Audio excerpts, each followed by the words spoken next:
Hello friends, welcome to मकान classes. Friends, set की series को आगे कंटिन्यू करते हैं। हमने सेट का बेसिक इंट्रोडक्शन देख लिया था, उसके बाद में हमने रिप्रेजेंटेशन ऑफ सेट की बात की थी, उसके बाद में हमने उन पर बेस्ड कुछ एग्जांपल्स किए थे, फिर एक्सरसाइज 1.1 की थी। उसके बाद में हमने स्टार्ट किया था टाइप्स ऑफ सेट, तो उसमें हमने कुछ टाइप्स ऑफ सेट कर लिए थे, फिर उन पर बेस्ड कुछ एग्जाम्पल्स किए थे और एक्सरसाइज 1.2 भी हमने कंप्लीट कर ली थी। अब हम बाकी जो बचे हुए टाइप ऑफ सेट हैं आज की क्लास में हम उनके बारे में बात करने वाले हैं, फिर अगली क्लास में इन पर बेस्ड एग्जाम्पल और उसके बाद में एक्सरसाइज हम लेने वाले हैं। तो देखो, मैंने उस दिन आपको टोटल टाइप ऑफ सेट के बारे में बताया था कि इनके बारे में हम पढ़ने वाले हैं। उनमें से कुछ टाइप ऑफ सेट हम कर चुके हैं, अब आज कौन कौन से करने वाले हैं एक बार मैं उनके बारे में बता देता हूँ, फिर हम एक एक करके सभी को डीपली पढ़ेंगे। देखो, सबसे पहले हम बात करने वाले हैं सबसेट की। ठीक है, सबसे पहले हम बात किसकी करने वाले हैं? सबसेट की, कि सबसेट क्या होता है, और सबसेट को हिंदी में बोलते हैं उपसमुच्चय। उपसमुच्चय, अब उपसमुच्चय क्या होता है इसके बारे में हम बात करेंगे। ठीक है, और उसके बाद में आगे हम बात करने वाले हैं किसकी? Proper subset.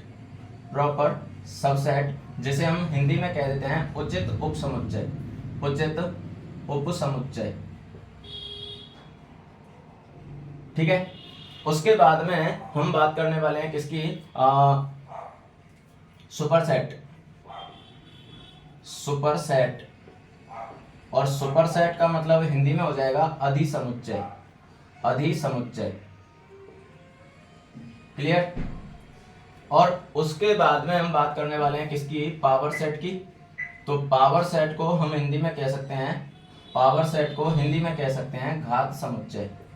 घात समुच्चय। हालांकि जिस दिन मैं टाइप्स ऑफ सेट के बारे में बात कर रहा था उस दिन मैंने आपको ये चीज बताई थी कि 11th क्लास वाले बच्चों को पावर सेट पढ़ने की मतलब उनके सिलेबस में नहीं है। पढ़ना तो है क्योंकि आगे फिर रिलेशन फंक्शन वगैरह जब आप पढ़ोगे तो उसमें इसकी नीड होगी, तो पढ़ना तो है, बट आपके सिलेबस में से ये अब की बार हटा दिया है। ठीक है, पावर सेट। बाकी कंपटीशन वालों को तो पढ़ना है, और इवन मैं तो ये कहूँगा 11th वालों को भी पढ़ना है। भले ही इससे क्वेश्चन नहीं बनेंगे लेकिन इंडिविजुअली ये काम जरूर आएगा।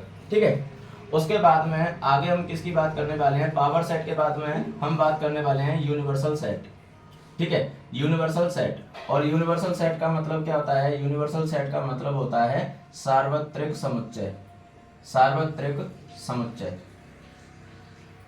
और उसके बाद में अगली हम बात करने वाले हैं किसकी? Disjoint set. डिसजॉइंट सेट, यानी डिसजॉइंट सेट का मतलब होगा असंयुक्त समुच्चय। असंयुक्त समुच्चय, इनके बारे में हम बात करने वाले हैं। क्लियर? अब देखो, एक एक से हम इनके बारे में बात करेंगे। इससे पहले मैं बता दूं कि हमने किस किस के बारे में बात कर लिया। देखो, हमने सबसे पहले एम्प्टी सेट या नल सेट के बारे में बात कर ली है। ठीक है, उसके बाद में हमने मोनोटोनिक या सिंगलटोनिक सेट की बात कर ली है। मोनोटोनिक सेट को हम सिंगलटोनिक सेट भी कहते हैं या फिर एकल समुच्चय भी बोलते हैं। उसके बाद में हमने फाइनाइट और इनफाइनाइट सेट के बारे में भी बात कर ली थी और इक्वल सेट के बारे में भी बात कर ली थी। तो इनके बारे में हम बात कर चुके थे। अब आपके सामने कुछ टाइप्स ऑफ सेट दिए हुए हैं, इनके बारे में हम एक एक से बात करने वाले हैं। तो चलिए सबसे पहले शुरुआत करते हैं कहां से? सबसेट से, उपसमुच्चय से। अब देखो, उपसमुच्चय का क्या मतलब होता है समझना। जैसे मान लो मैंने आपको दो सेट दे रखे हैं। एक तो सेट दे दिया मैंने a इक्वल्स टू 1 2 3 एंड 4। एक मैंने आपको सेट दे दिया b इक्वल्स टू 1 2 3 4 5 6 7 एंड 8। ठीक है, ये मैंने आपको दो सेट दे दिए और मैंने आपसे पूछ लिया कि क्या ए बी का सबसेट है, क्या ए बी का उपसमुच्चय है। तो आप कैसे चेक करोगे? उपसमुच्चय को कैसे चेक करते हैं ये चीज आप ध्यान रखो। देखो, ए को अगर मुझे चेक करना है कि ये बी का सबसेट है या नहीं है, तो आप ये चेक करो कि ए का प्रत्येक एलिमेंट बी में है या नहीं है। प्रत्येक एलिमेंट की बात कर रहा हूं मैं। तो देखो, जैसे आप देख पा रहे हो कि ए में 4 एलिमेंट है टोटल। ठीक है, तो ये चारों के चारों एलिमेंट अगर बी में हैं तब तो ए बी का सबसेट है। अगर बी में एक भी एलिमेंट नहीं है, मतलब भले ही 3 एलिमेंट हो लेकिन अगर एक भी नहीं हुआ ना, तो फिर ये सबसेट नहीं होगा। अब देखो, जैसे आप देख पा रहे हो कि एक ये बी में है, फिर 2 ये भी बी में है, 3 ये भी बी में है, 4 ये भी बी में है। इसका मतलब आप कह सकते हो कि ए बी का क्या है? सबसेट है, क्योंकि ए के सारे एलिमेंट किस में अवेलेबल हैं? बी में अवेलेबल हैं। ठीक है, तो इसका मतलब ए बी का क्या होगा? सबसेट होगा। और इसको रिप्रेजेंट कैसे करते हैं? इसको रिप्रेजेंट ऐसे करते हैं, ए सबसेट ऑफ बी। ठीक है, ए बी का उपसमुच्चय है। ये सी नहीं है, ध्यान रखना, ये सबसेट को डिनोट करने का तरीका है। ऐसे हम डिनोट करते हैं सबसेट को। ठीक है, तो ए सबसेट ऑफ बी हम ये कब बोलेंगे, जब ए का प्रत्येक एलिमेंट बी में विद्यमान होगा तो हम कहेंगे कि ए बी का क्या होगा, सबसेट होगा, उप समुच्चय होगा। एक काउंटर एग्जांपल लेते हैं, जैसे मान लो मैंने लिया एक सेट और ले लिया, जैसे मान लो मैंने लिखा d इक्वल्स टू 0 1 2 एंड 3, ये मैंने एक और सेट ले लिया d। अब देखो d के एलिमेंट b में है या नहीं है, ये चेक करो। देखो मैं चेक करना चाह रहा हूँ कि d b का सबसेट है या नहीं है। तो देखो d का 1 जो एलिमेंट है वो b में है, 2 है वो भी b में है, 3 है वो भी b में है, लेकिन 0 एक ऐसा एलिमेंट है, d का 0 एलिमेंट ऐसा है जो d में तो है लेकिन b में ये एलिमेंट नहीं है। अगर ये b में ये एलिमेंट नहीं है तो फिर आप लिखोगे कि d is not subset of b। और नॉट सबसेट के लिए अब आप क्या करोगे, सबसेट का जो साइन है उसको ऐसे क्रॉस कर दोगे। जैसे आप ये नहीं करते, ये तो इक्वल टू हो गया और ये नॉट इक्वल टू, तो ऐसे ही ये तो सबसेट हो गया और ये नॉट सबसेट हो गया। क्लियर है? तो अब दूसरी बात आती है कि क्या देखो यहां से मैं एक चीज और समझा दूं, फिर मैं इस पर आऊंगा वापस। एक चीज और समझा देता हूं मैं। जैसे अभी अभी मैंने बोला था कि ए क्या है, बी का सबसेट है। ठीक है, ए बी का क्या है, सबसेट है, कि ए के सारे एलिमेंट बी में विद्यमान थे। तो इसका सीधा सा मतलब हो गया कि ए तो बी का क्या हो गया, सबसेट हो गया, और बी ए का क्या हो गया, ये हो गया सुपरसेट। सुपरसेट यानी अधिसमुच्चय। तो आप सबसेट के साथ में ही सुपरसेट को भी मतलब इसको रिलेट कर सकते हो। ठीक है, यानी अगर ए बी का सबसेट है तो बी ए का क्या हो जाएगा, सुपरसेट हो जाएगा। सबसेट और सुपरसेट ये दोनों एक दूसरे के उल्टे होते हैं। ठीक है, अब देखो मैं यहाँ से एक चीज अभी बताने वाला था, तो बीच में मैंने ये सुपरसेट को ले लिया था समझाने के पर्पज से। तो अब देखो मैं क्या समझाने वाला था, मैं ये समझाने वाला था कि मान लो मैंने दो सेट लिए, एक लिया मैंने a equals to a e i o और u। ठीक है, दूसरा मैंने सेट लिया b equals to e o u i a। ये मैंने दो सेट लिए। ठीक है, तो अब मुझे चेक करना है कि क्या ए बी का सबसेट है या नहीं है। तो देखो चेक करो, इसमें ए है, इसमें भी ए है, इसमें ई है, इसमें भी ई है, इसमें आई है, इसमें भी आई है, इसमें ओ है, इसमें भी ओ है, और इसमें यू है, इसमें भी यू है। मतलब ए के सारे एलिमेंट किस में विद्यमान है, बी में विद्यमान है। ठीक, अब मुझे चेक करना है कि क्या बी ए का सबसेट है या नहीं है। तो देखो बी को चेक करो, बी में जो एलिमेंट है वो ए में है या नहीं, चेक करो। तो ई यहाँ भी है, ओ ये भी यहाँ है, यू ये भी है, आई ये भी है, और ए ये भी है। मतलब बी के भी सारे के सारे एलिमेंट ए में विद्यमान है। तो अगर ए के सारे एलिमेंट बी में विद्यमान है और बी के सारे एलिमेंट ए में विद्यमान है, मतलब सीधा सा है कि अगर ए बी का सबसेट है और बी ए का सबसेट है, दोनों एक दूसरे के म्यूचुअली सबसेट हैं। म्यूचुअली सबसेट का मतलब क्या है, दोनों एक दूसरे के सबसेट हैं। तो इसका मतलब होगा कि फिर आप कह सकते हो कि a इक्वल्स टू क्या होगा, b होगा। यानी दोनों सेट कैसे होंगे, इक्वल होंगे। और इक्वल सेट को चेक करने का तरीका हम पहले देख चुके हैं, मैंने आपको क्या बताया था। इक्वल सेट को हम कैसे चेक करते हैं कि सबसे पहले तो आप उनका क्या चेक करो, कार्डिनलिटी चेक करो। देखो इसकी कार्डिनलिटी कितनी है, 5, इसकी कितनी है, 5। ठीक है, उसके बाद में चेक करो कि क्या सारे के सारे अवयव समान है। तो देखो इसमें a, इसमें भी a, इसमें e, इसमें भी e, इसमें i, इसमें भी i, इसमें o, इसमें भी o, और इसमें u, इसमें भी u। आप चेक कर पा रहे हो कि a के सारे अवयव b में है और b के सारे अवयव a में है। तो इसका मतलब ये कैसे सेट होगा, इक्वल सेट होगा। तो ये तो हमने पहले कार्डिनलिटी के बेस पर और एलिमेंट के बेस पर देख लिया था, लेकिन सबसेट और सुपरसेट के बेसिस पर जब आप चेक करोगे तो कैसे चेक करोगे कि अगर दो सेट हैं और दोनों ही एक दूसरे के म्यूचुअली सबसेट हैं, दोनों ही एक दूसरे के म्यूचुअली सबसेट हैं, तो फिर आप बोल सकते हो कि ये दोनों सेट कैसे होंगे, इक्वल होंगे। क्लियर है? तो उम्मीद कर रहा हूं कि आपके ये समझ में आ गए होंगे कि सबसेट क्या होता है, सबसेट क्या होता है, सुपरसेट क्या होता है, और उसके बेसिस पर हम इक्वल सेट को कैसे डिफाइन करते हैं।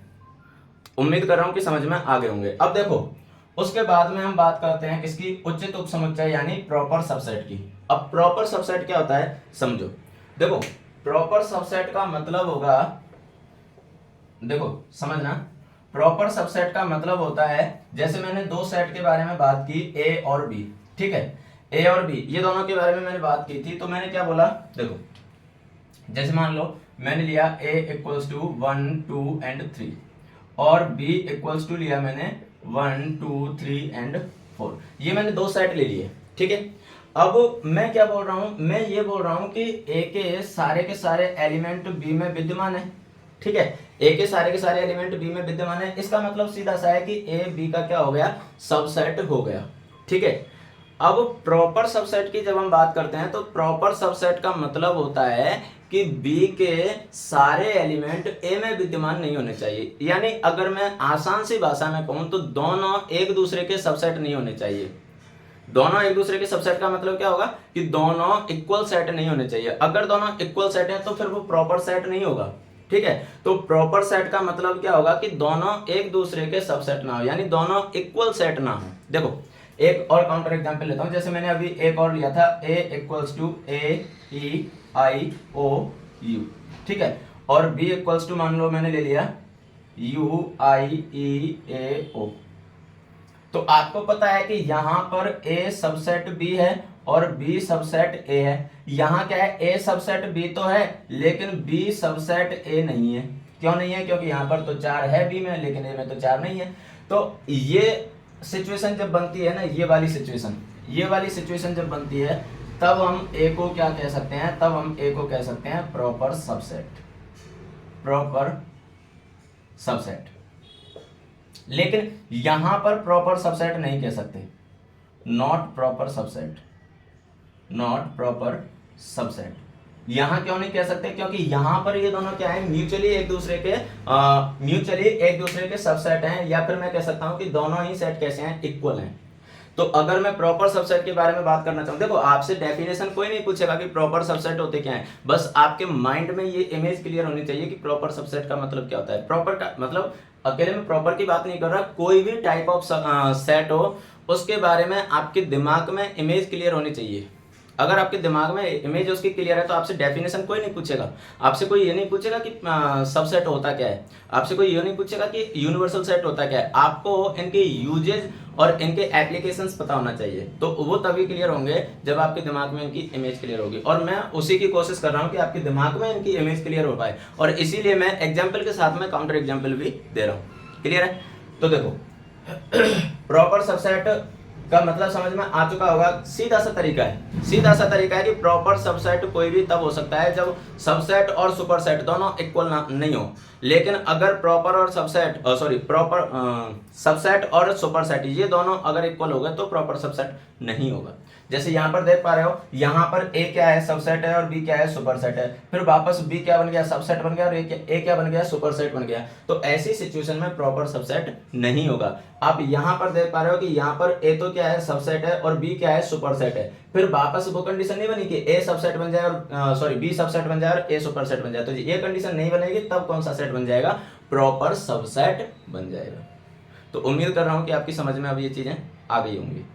फिर भी अगर कोई डाउट रहता है तो आप बेशक कमेंट बॉक्स में कमेंट कर सकते हो। क्लियर है, ओके। तो देखो हमने किस किस की बात कर ली है, सबसेट की बात कर ली, प्रॉपर सबसेट की बात कर ली, उसके बाद में हमने किसकी बात कर ली है, सुपरसेट की बात कर ली है। ठीक है, सुपरसेट मैंने समझा ही दिया क्या होता है। जो मतलब जैसे मान लो ए अगर बी का सबसेट है तो बी ए का क्या हो जाएगा, सुपरसेट हो जाएगा। दोनों एक दूसरे के अपोजिट मान सकते हो। ठीक है, ओके। तो ये तीन चीजें हमारी क्लियर हो चुकी हैं। अब देखो पावर सेट को पढ़ने से पहले मैं एक चीज और यहां पर बताना चाहता हूं। देखो वो क्या होता है समझो।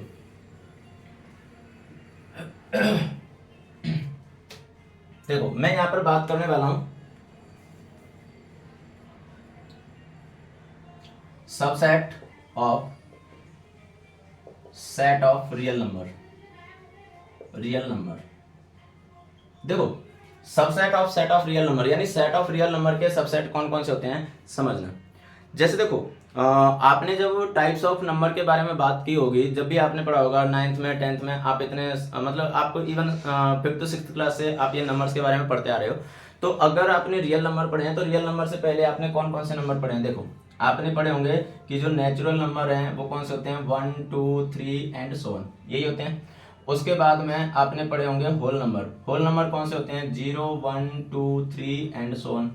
उसके बाद में आपने कौन से पढ़े हैं, इंटीजर नंबर। तो इंटीजर कौन से होते हैं, माइनस इन्फिनिटी से -3 -2 -1 0 1 2 3 एंड सो ऑन। यही होते हैं। उसके बाद में आपने कौन से पढ़े हैं, रेशनल नंबर। रेशनल नंबर कौन से होते हैं, जिन्हें पी वाई क्यू फॉर्म में रिप्रेजेंट किया जा सके, जहां क्यू नॉट इक्वल्स टू 0 हो, P and Q integer, P and Q R integer. Clear. और उसके बाद में आपने क्या आपने कौन सा पढ़ा है, आप वैसे टी से भी रिप्रेजेंट कर सकते हो या क्यू ऑफ सी से भी रिप्रेजेंट कर सकते हो। तो ये कौन से होते हैं, इरेशनल नंबर, जिन्हें पी वाई क्यू फॉर्म में, जिन्हें पी वाई क्यू फॉर्म में रिप्रेजेंट किया जा सॉरी नहीं किया जा सके, वो कौन से होते हैं, इरेशनल नंबर होते हैं। या फिर आप ऐसे कह सकते हो नॉट क्यू। नॉट क्यू का मतलब क्या होगा, कि जो रेशनल नहीं है। ठीक है। और उसके बाद में आता है कौन सा, रियल नंबर। ठीक है। रियल नंबर में सारे के सारे नंबर आ जाते हैं। ये आपने पढ़े होंगे, टोटल 6 टाइप्स के ये नंबर पढ़े होंगे। हालांकि इसके अलावा बहुत ज़्यादा होते हैं, बट हम जिनके बारे में बात करने वाले हैं उनको मैंने यहाँ पर लिख दिया है। ठीक है, वो भी शॉर्ट में। अब हम क्या बात करने वाले हैं कि subset of set of real number. तो रियल नंबर के सबसेट कौन कौन से होते हैं, तो आप एक चीज समझना। देखो, जैसे मैंने यहाँ पर नेचुरल नंबर के बारे में बात की है, तो नेचुरल नंबर के सारे एलिमेंट होल नंबर में है या नहीं है। देखो, यहाँ पर 1 है तो यहाँ भी 1 है, 2 है तो यहाँ भी 2 है, 3 है तो यहाँ भी 3 है, 4 तो यहाँ भी 4, 5 तो यहाँ भी 5, 6 तो यहाँ भी 6, 7 तो यहाँ भी 7, एंड टुवर्ड्स इन्फिनिटी। तो कहने का मतलब है कि होल नंबर में एक 0 एलिमेंट एक्स्ट्रा हो जाता है, बाकी सारे के सारे क्या होते हैं, नेचुरल नंबर होते हैं। तो जब वो नेचुरल नंबर सारे के सारे होल नंबर के अंदर हैं, तो क्या मैं ये बोल सकता हूं कि natural number is subset of whole number. कोई प्रॉब्लम किसी को, अगर कोई कंफ्यूजन हो तो पूछो। भाई नेचुरल नंबर सारे, अगर मान लो मैं होल नंबर में से 0 को हटा दूं तो मेरे पास क्या बचेंगे, नेचुरल नंबर ही तो बचेंगे। तो इसका मतलब है कि होल नंबर में एक 0 एक्स्ट्रा है, बाकी सारे क्या है, नेचुरल नंबर है, तो एक्स्ट्रा होने दो। भाई इससे मैं ये तो कह पा रहा हूँ ना कि natural number is a subset of whole number. Clear. Okay. Similarly जब आप देखोगे तो होल नंबर के सारे एलिमेंट किस में अवेलेबल हैं, इंटीजर में। देखो, यहाँ पर 0 है, यहाँ भी 0 है, यहाँ 1 है, यहाँ भी 1 है, यहाँ 2 है तो यहाँ भी 2 है, यहाँ 3 है तो यहाँ भी 3 है, यहाँ 4 होगा तो यहाँ भी 4 होगा, 5 तो यहाँ भी 5। कहने का मतलब है कि इंटीजर में नेगेटिव नंबर भी शामिल हो गए हैं, बाकी 0 और पॉजिटिव नंबर तो ऑलरेडी हैं। तो 0 और पॉजिटिव नंबर ही तो मिलकर क्या बनाते हैं, होल नंबर बनाते हैं। तो इसका मतलब मैं कह सकता हूँ कि whole number also is a subset of integer number. Clear. ठीक है। उसके बाद में मैं बात करता हूं किसकी, रेशनल नंबर की। तो रेशनल नंबर के बारे में आपने 10th क्लास में पढ़ा होगा कि सारे के सारे इंटीजर्स को हम रेशनल नंबर की फॉर्मेट में लिख सकते हैं। कैसे, जैसे मान लो मैंने लिखा -5, तो -5 को हम रेशनल नंबर रिप्रेजेंट कर सकते हैं। देखो, -5/1 पी बाई क्यू फॉर्म में हो गया, क्यू नॉट इक्वल्स टू 0 भी है, पी एंड क्यू दोनों इंटीजर भी हैं। जैसे मान लो मैंने लिखा 0, तो 0/2, 0/2 या समथिंग कुछ भी लगा दो, 0/1 कुछ भी लगा दो। तो देखो, पी वाई क्यू फॉर्म में भी आ गया, क्यू नॉट इक्वल्स टू 0 भी है, पी और क्यू दोनों इंटीजर भी है। तो कहने का मतलब क्या हुआ कि जो रेशनल नंबर है वो भी सॉरी जो इंटीजर है वो भी किसके सबसेट हो गए, रेशनल नंबर के सबसेट हो गए। क्लियर है। तो यहां पर आप लिख सकते हो सबसेट ऑफ क्यू। क्लियर है। और क्यू, क्या क्यू ऑफ सी का सबसेट है, मतलब क्या रेशनल नंबर इरेशनल नंबर के सबसेट होंगे, नहीं। क्यों नहीं होंगे, क्योंकि जो रेशनल होते हैं ना वो कभी भी इरेशनल नहीं होंगे, और जो इरेशनल होते हैं वो कभी भी रेशनल नहीं होंगे। आपने कंट्राडिक्शन मेथड उसमें 10th क्लास में पढ़ा होगा, जिसमें आपने प्रूफ किया था कि prove that √3+5 is irrational number, is an irrational number. इस टाइप के क्वेश्चन जब आपने प्रूफ किए थे तब आपने क्या लिखा था कि rational number never equals to irrational number. Clear है। तो कहने का मतलब है कि ये दोनों इक्वल नहीं हो सकते। अब जब इक्वल नहीं हो सकते, मतलब रेशनल नंबर का कोई भी एलिमेंट इरेशनल में नहीं होगा, इरेशनल का कोई भी एलिमेंट रेशनल में नहीं होगा, इसका मतलब इन दोनों में तो कोई रिलेशन नहीं है। लेकिन हाँ, इतना जरूर आप कह सकते हो कि रेशनल नंबर जो भी हैं वो सारे के सारे किसके सबसेट होंगे, रियल नंबर की। क्यों, रियल नंबर की आपने डेफिनेशन क्या पढ़ी थी कि set of rational and irrational number is called real number, यही पढ़ी थी। Set of rational and rational number is called real number. तो कहने का मतलब है कि सारे के सारे रेशनल नंबर किस में आ रहे हैं, रियल नंबर में आ रहे हैं। तो इसका मतलब यहां से आप कह सकते हो कि rational number also is a subset of real number. Clear. इसको आप अलग से लिख सकते हो कि Q of C is also subset of real number. Q of C आपकी बुक में इसे टी से रिप्रेजेंट किया हुआ है, तो आप टी से रिप्रेजेंट कर सकते हो, जो भी आपको सूटेबल लगे। ठीक है। मैंने क्यू ऑफ सी से इसलिए रिप्रेजेंट किया है कि इसको कॉम्प्लीमेंट ऑफ कोसेंट भी बोलते हैं, यानी रेशनल नंबर परिमेय संख्याओं का पूरक। तो आप उससे भी लिख सकते हो, कोई प्रॉब्लम नहीं है। तो ये था subset of set of real number. Clear है। तो उम्मीद कर रहा हूँ कि ये चीज़ें आपकी समझ में आ गई होंगी और ये आगे चल के आपके काफ़ी काम आने वाली हैं। तो इसलिए मैंने यहाँ पर जब हम सबसेट के बारे में बात कर रहे थे तो इसलिए मैंने बीच में थोड़ा सा इनके बारे में बता दिया है। क्लियर? ओके, चलिए आगे हम बात करने वाले हैं किसकी? पावर सेट की। अब देखो पावर सेट क्या होता है? पावर सेट का मतलब होता है कि कोई भी सेट आपको दिया हुआ है उससे आप मैक्सिमम कितने सबसेट बना सकते हो, वो होता है पावर सेट। जैसे देखो मान लो मैंने लिखा एक सेट लिखा A इक्वल्स टू 1 2 एंड 3, ये एक सेट लिखा।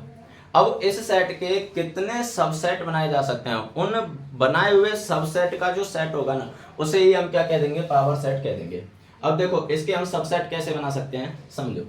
जैसे देखो आप ध्यान करो, अगर आपने कभी रीजनिंग में देखा हो तो रीजनिंग में जैसे आपसे ये पूछा जाता है कि जैसे मान लो ये ट्रायंगल है, अब पूछ लिया कि इसमें टोटल कितने ट्रायंगल बन रहे हैं, तो आप अगर आपने नहीं पढ़ा है तो आप बोलोगे कि सर 2 ट्रायंगल बन रहे हैं, लेकिन नहीं, इसमें 2 नहीं 3 ट्रायंगल बन रहे हैं। देखो एक ट्रायंगल तो ये हो गया, एक ट्रायंगल ये हो गया, लेकिन दूसरा एक ट्रायंगल ये भी तो है जो बड़ा है, जो पहले से बना हुआ था ये भी तो है, तो 3 ट्रायंगल हो गए, है ना। तो बस इसी से रिलेट करते हैं इसको।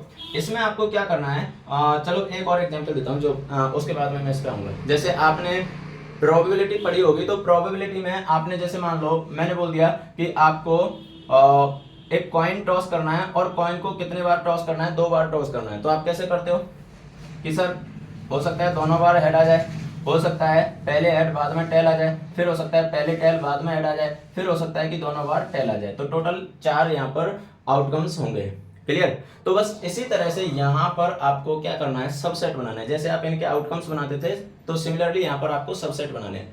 अब देखो सबसेट कैसे बनाते हैं, मैं 5 वगैरह पर उस पर बाद में आऊंगा, पहले हम नॉर्मल वे में बात करते हैं कि नॉर्मल वे में आपको क्या करना है? एक एक एलिमेंट को उठाना है सबसे पहले।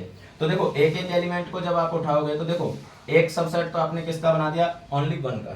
ठीक है, सबसेट बनाते टाइम इतना जरूर ध्यान रखना कि इसे कर्ली ब्रैकेट में लिखना है, क्योंकि subset is also a set. ठीक है, सबसेट भी एक सेट होता है, तो सेट को तो हम कर्ली ब्रैकेट में लिखते हैं, तो इसलिए कर्ली ब्रैकेट में लिखना है। तो पहले तो आपने 1 का बना दिया, फिर 2 का बना दिया, उसके बाद में 3 का बना दिया, एक एक एलिमेंट का बना दिया। एक एक के बाद में अब बारी आती है किसकी? 2 एलिमेंट की। तो 2 एलिमेंट के सबसेट बनाओ। तो देखो 1 एंड 2, उसके बाद में 1 एंड 3 और उसके बाद में 2 एंड 3।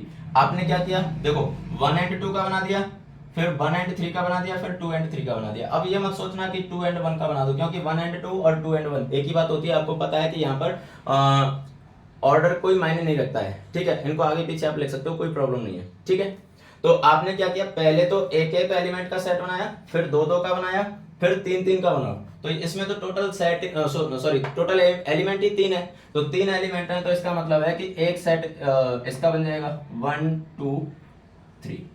क्लियर? अब देखो ये जो सेट बने हैं ना, ये जो सबसेट बने हैं ना, ये सारे के सारे सबसेट को मिला करके हम क्या बोलेंगे? पावर सेट बोलेंगे। लेकिन अभी इसमें एक कमी और है, और वो कमी किसकी है? वो है एम्प्टी सेट की। हमेशा ध्यान रखना कि एम्प्टी सेट हमेशा और हमेशा, चाहे सेट कोई भी हो, उन सभी का सबसेट होता है एम्प्टी सेट।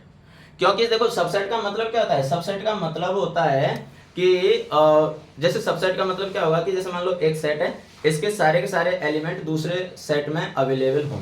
तो एम्प्टी सेट जो होता है उसमें तो कोई एलिमेंट ही नहीं होता है। अब कोई एलिमेंट नहीं है तो ऑब्वियस सी बात है, जब कोई एलिमेंट नहीं है तो इसमें वो अवेलेबल होगा। तो इसलिए फाई हमेशा, चाहे सेट कोई भी हो, फाई हमेशा उसका सबसेट होगा। ठीक है, तो अब ये सारे के सारे इसके सबसेट बन चुके हैं, और ये सबसेट का जो पूरा सेट है इसे हम क्या बोल देंगे? पावर सेट बोल देंगे। ठीक है, तो पावर सेट को अगर मैं आसान भाषा में कहूं तो कोई भी सेट है उससे कितने नंबर ऑफ सबसेट बनाए जा सकते हैं, उस नंबर ऑफ सबसेट का जो सेट बना दिया जाएगा उसे हम क्या बोल देंगे? पावर सेट बोल देंगे, घात समुच्चय बोल देंगे। अब देखो बात आती है कि घात समुच्चय में कितने सबसेट पॉसिबल है, मैक्सिमम, यानी अधिकतम कितने सबसेट पॉसिबल है पावर सेट में। तो जैसे देखो यहाँ पर टोटल एलिमेंट कितने हैं? 3 हैं। टोटल एलिमेंट 3 हैं, तो यहाँ पर देखो कितने सबसेट बने हैं? देखो 1 2 3 4 5 6 7 और 8। क्लियर? एक और एग्जांपल लेते हैं, उसके बाद में मैं बताऊंगा कि ये डायरेक्ट हम कैसे फाइंड आउट करते हैं। ठीक है, एक और लेते हैं। ताकि आपके ये चीजें अच्छे से क्लियर हों। जैसे मान लो मैंने एक और एग्जांपल ले लिया, x equals to a comma b। अब इसके आप पावर सेट बनाओ, तो पावर सेट जब आप बनाओगे तो देखो क्या हो जाएगा, इसके जब सबसेट बनाओगे तो मैंने बताया था कि फाइव तो सभी का सबसेट होगा, तो सबसे पहले तो फाइव, उसके बाद में मैंने बताया एक एक को लो, तो सबसे पहले आपने a और उसके बाद में क्या ले लिया b, उसके बाद में दो दो को लो तो a कॉमा b। अब उसके बाद में तो कोई है ही नहीं भाई, दो ही एलिमेंट है इसमें टोटल। तो अब इसमें देखो, इसमें कितने बने 4, क्लियर है। इसमें जब एलिमेंट कितने थे 2, तो यहाँ पर कितने बने 4। इसमें जब एलिमेंट 3 थे, यहाँ पर कितने बने 8। अब जरा चेक करो कि क्या मैं ये लिख सकता हूँ क्या कि नंबर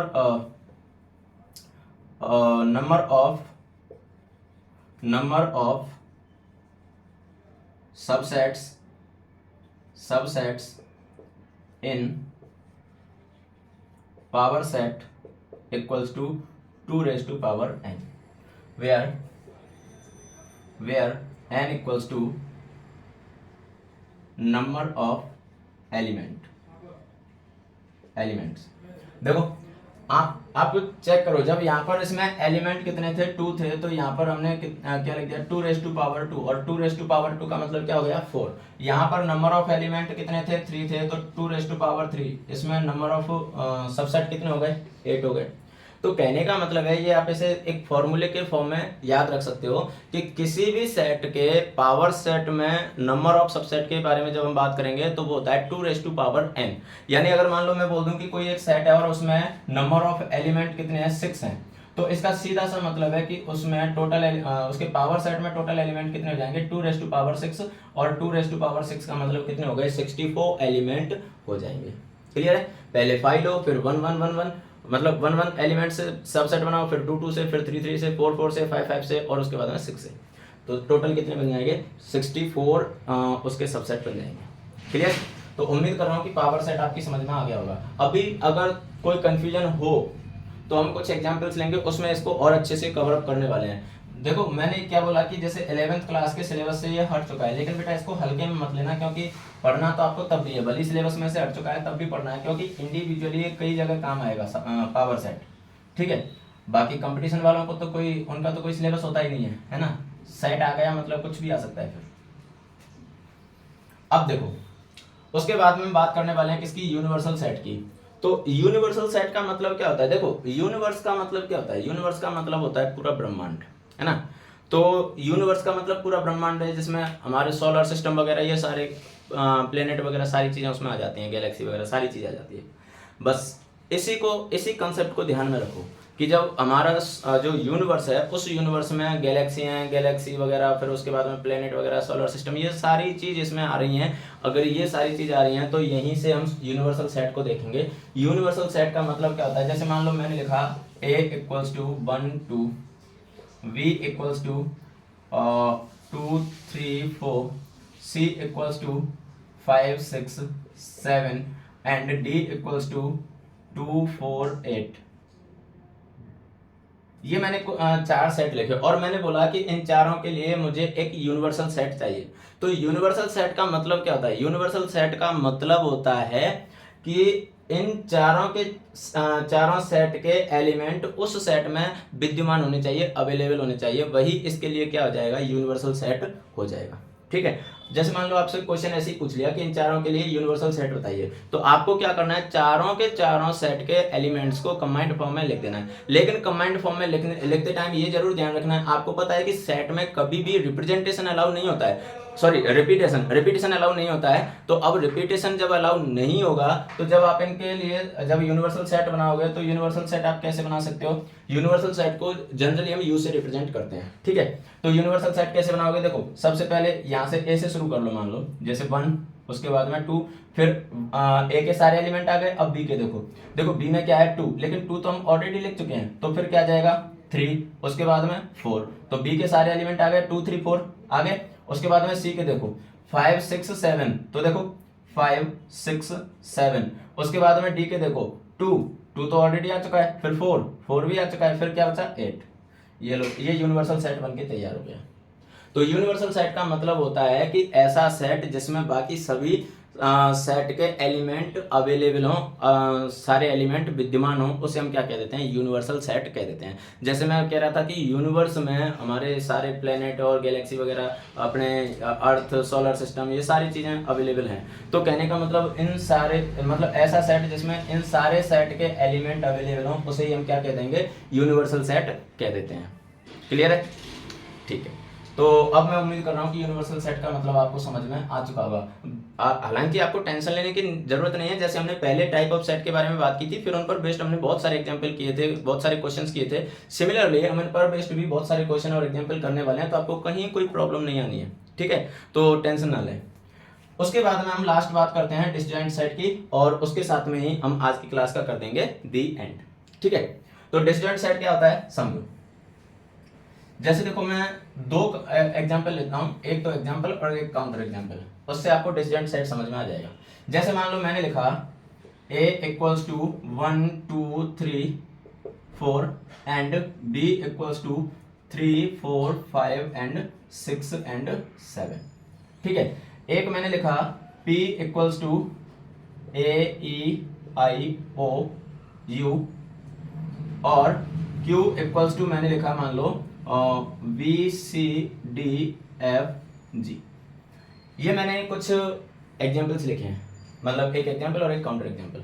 अब देखो, आप अगर देखोगे तो यहाँ पर A और B में अगर मैं कॉमन एलिमेंट की बात करूं कि भाई ये एलिमेंट ऐसे हैं जो दोनों में ही विद्यमान है, तो क्या कोई कॉमन एलिमेंट है क्या A और B में? आप कहोगे बिल्कुल सर कॉमन एलिमेंट है, यहाँ पर 3 है, यहाँ भी 3 है, यहाँ पर 4 है, यहाँ भी क्या है 4 है, तो कॉमन एलिमेंट है। लेकिन अगर मैं बात करूं P और Q में, क्या P और Q में कोई कॉमन एलिमेंट है क्या? आप बोलोगे बिल्कुल नहीं, क्योंकि यहाँ पर A है लेकिन यहाँ कहीं नहीं है, यहाँ E है यहाँ कहीं नहीं है, I है यहाँ नहीं है, O है यहाँ नहीं है, U है यहाँ नहीं है। इसको U मत समझना बेटा, ये G है। ठीक है, ये G है। तो अब देखो, इसका कोई भी एलिमेंट इसमें अवेलेबल नहीं है। ठीक, सिमिलरली Q का भी कोई एलिमेंट इसमें अवेलेबल नहीं है, ना तो इसमें B है, ना C है, ना D है, ना F है, ना G है, कोई भी एलिमेंट अवेलेबल नहीं है। तो कहने का मतलब है कि यहाँ पर P और Q को हम क्या बोल सकते हैं, डिसजॉइंट सेट बोल सकते हैं, डिसजॉइंट सेट बोल सकते हैं। हालांकि मैं जब इंटरसेक्शन समझाऊंगा तो उस टाइम पर आपको और अच्छे से समझ में आ जाएगा, जिसका इंटरसेक्शन फाई होता है। इंटरसेक्शन का मतलब भी यही होता है, खैर मैं बता दूं, इंटरसेक्शन का मतलब होता है कॉमन एलिमेंट का सेट जो बन जाता है उसे इंटरसेक्शन बोल देते हैं। ठीक है, जैसे अगर मैं बात करूं कि A इंटरसेक्शन B, ये इंटरसेक्शन का साइन होता है, तो A इंटरसेक्शन B क्या आ जाएगा, 3,4। 3 और 4 ये दो एलिमेंट ऐसे हैं जो दोनों में अवेलेबल हैं। तो जब इंटरसेक्शन में कोई सेट मिल जाता है हमें, कोई एलिमेंट मिल जाते हैं हमें, तो उसे तो हम क्या बोल देते हैं, डिसजॉइंट सेट नहीं बोलते हैं। लेकिन जहां पर हमें इंटरसेक्शन क्या मिल जाए बेटा, 5 मिल जाए, उसे हम क्या बोल देंगे, उसे हम बोल देते हैं डिसजॉइंट सेट। ठीक है, असंयुक्त समुच्चय, असंयुक्त समुच्चय। आप देख पा रहे हो कि यहाँ पर कोई भी एलिमेंट ऐसा नहीं है जो दोनों में कॉमन हो। जब कोई भी एलिमेंट कॉमन नहीं है तो फिर ये दोनों सेट कौन से बन गए, डिसजॉइंट सेट बन गए, या फिर असंयुक्त समुच्चय बन गए। क्लियर है? तो देखो, आज हमने बात की थी subset, proper subset, superset, power set, universal set और डिसजॉइंट सेट। मुझे मालूम है कि पावर सेट और डिसजॉइंट सेट को एग्जाम्पल के बिना समझाना थोड़ा सा पॉसिबल नहीं है। हालांकि मैंने यहाँ पर रैंडमली एग्जाम्पल लिए हैं, लेकिन जब हम बुक के एग्जाम्पल लेंगे, कुछ क्वेश्चंस लेंगे इन पर बेस्ड, तो आपको और अच्छे से समझ में ये आ जाएंगे। तो उसके लिए आप टेंशन ना लें, प्रैक्टिस के लिए रेडी रहें। हम आपको प्रैक्टिस बहुत अच्छे से और बहुत मतलब कह सकते हैं कि बहुत ज़्यादा मात्रा में क्वेश्चंस की प्रैक्टिस करवाएंगे, उसकी टेंशन ना लें। ठीक है, चलिए तो आज की क्लास को फिर बेटा यहाँ पर करते हैं खत्म। मैं उम्मीद कर रहा हूँ कि डिसजॉइंट सेट आपको समझ में आ गया होगा। डिसजॉइंट सेट में आपको कुछ भी नहीं करना है। डिसजॉइंट सेट में बस ये चेक कर लेना है कि कोई एलिमेंट कॉमन है दो सेट में या नहीं है। अगर कॉमन है तब तो वो डिसजॉइंट सेट नहीं है। अगर कोई भी एलिमेंट कॉमन नहीं है, देखो डिसजॉइंट को मैं एक और तरीके से समझाने की ट्राई करता हूँ। जैसे देखो, डिसजॉइंट नाम से स्पष्ट है, डिसजॉइंट जो जॉइंट नहीं हो रहे हो। अब जॉइंट नहीं हो रहे हैं, जैसे मान लो ये मेरे दोनों हैंड है, दोनों दूर दूर है, तो ये डिसजॉइंट है। अब दूर दूर क्यों है, क्योंकि इनमें कोई भी चीज कॉमन नहीं है। लेकिन जैसे ही मैं इनको पास में ले आऊं, अब देखो फिंगर कॉमन हो गए कि नहीं, फिंगर कॉमन हो गए, इसका मतलब ये क्या हो गया, अब ये डिसजॉइंट नहीं रहे, अब ये जॉइंट हो चुके हैं। देखो फिंगर कॉमन हो गई, तो जहां पर कोई भी चीज कॉमन हो वहां पर वो डिसजॉइंट नहीं होंगे। जहां पर कोई भी चीज सॉरी, जहाँ पर कोई भी चीज़ कॉमन नहीं हो वहाँ पर तो डिसजॉइंट होंगे, जहाँ पर कोई भी चीज़ कॉमन मिल जाए वहाँ डिसजॉइंट नहीं होंगे। बस आप इससे ध्यान रखो कि जब कोई चीज़ कॉमन नहीं है तब तो डिसजॉइंट है, और कॉमन है तो फिर वो डिसजॉइंट नहीं होंगे। क्लियर है? तो उम्मीद करता हूँ कि अब ये अच्छे से समझ में आ गया होगा। प्रैक्टिकल एग्जाम्पल से समझा करो, प्रैक्टिकल एग्जाम्पल से चीज़ें अच्छी समझ में आती हैं, अच्छी क्लियर होती हैं। क्लियर है? ओके, चलो तो फिर आज की क्लास को बेटा यहीं खत्म करते हैं और फिर मिलते हैं कल की क्लास में एक नए जोश, नए जुनून, नई एनर्जी के साथ में। तब तक के लिए हंसते रहिए, मुस्कुराते रहिए, पढ़ते रहिए, खेलते रहिए और सफलता की ओर बढ़ते रहिए। Bye bye, thank you.